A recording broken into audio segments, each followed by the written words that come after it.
How to get permanently deleted photos back on iPhone. Now for this you will need to just have few settings on, so I'll show you guys those settings.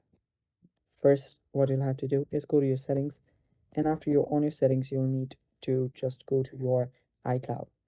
To do that, just open up your settings, tap on your Apple ID and go to iCloud. After you've navigated to your iCloud, you'll need to scroll down and go to Photos. Now here, make sure that you have turned in Sync This iPhone. After you've done that, just scroll down and you will see these two options: download and keep originals and optimize iPhone storage.